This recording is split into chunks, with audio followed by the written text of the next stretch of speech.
여러분 안녕하십니까? 우리나라는 왜 국방장관이 군 출신이 하고 있을까요? 군 출신이 국방장관을 하고 있다 보니까 이번에 엉뚱한 일이 일어난 게 아닐까요? 이런 의구심들을 가질 만하다고 봅니다. 우리나라의 국방장관이 꼭 군 출신이 해야 되는 것은 아니라고 생각합니다. 그러나 군 출신이 아닌 사람이 국방장관을 하기 위해서는 여러분들이 이런 것들을 좀 생각해 보셔야 됩니다. 우리나라 국방장관은 군령권과 군정권을 갖고 있습니다.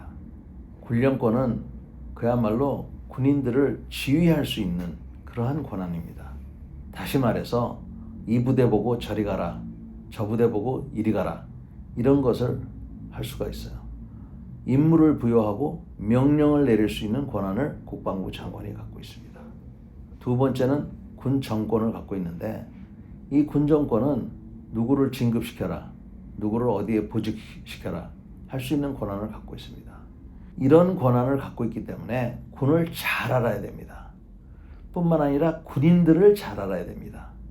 그렇지 않으면 어떤 일이 벌어지느냐, 엉뚱한 사람들이 진급하게 되는 겁니다. 과거에는 군인들이 그 안에서 대부분의 진급을 이뤄놨습니다.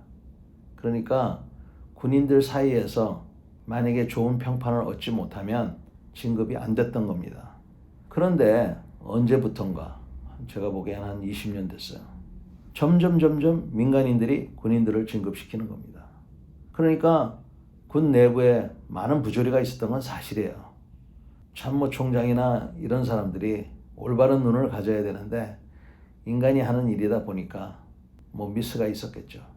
그러니까 오히려 군인들이 자기의 지휘 계통을 유지 안 하고 엉뚱한 접촉을 해서 진급하는데 힘을 썼던 것입니다. 국방장관이 이런 군정과 군령권을 갖고 있기 때문에 군에 대해서 잘 알고 군인들을 잘 아는 그런 분이 되어야 된다는 겁니다. 미국 같은 경우는 이런 군령권과 군정권을 국방부 장관이 갖고 있지 않아요.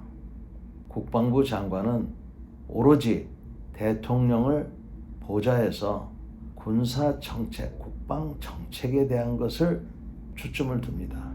그리고 군사에 관한하는 합참의장이 그것을 도맡아서 하고 있고, 합참의장이 커다란 작전 계획을, 대전략을 세우고 나면 이러한 전략을 가지고 각 작전사령부, 통합사령부라고 하는데, 통합사령부에서 이것을 군사작전으로 탈바꿈을 하게 됩니다.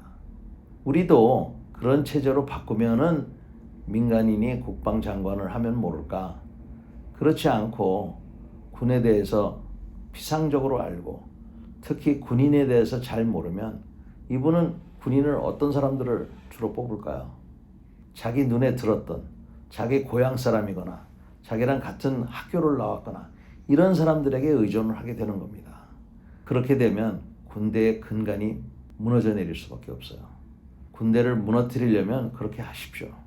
그래서 이 민간 출신이 국방장관을 하는 것에 대해서는 우리가 심각하게 장단점을 잘 따져봐야 됩니다.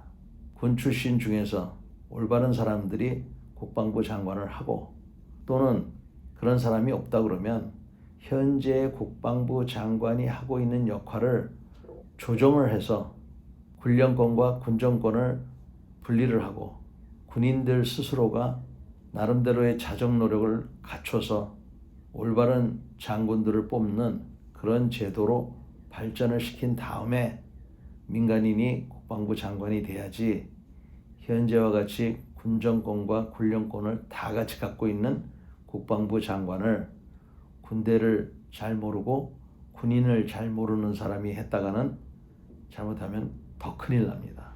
대한민국의 국방장관의 중요성, 이것을 우리가 잘 인식을 하고 이러한 국방장관을 뽑을 때에는 심각하게 고민을 많이 해서 해야 되고, 민간인으로 할 때에는 그에 따른 후속 조치를 반드시 해야 된다고 생각합니다. 오늘도 경청해 주셔서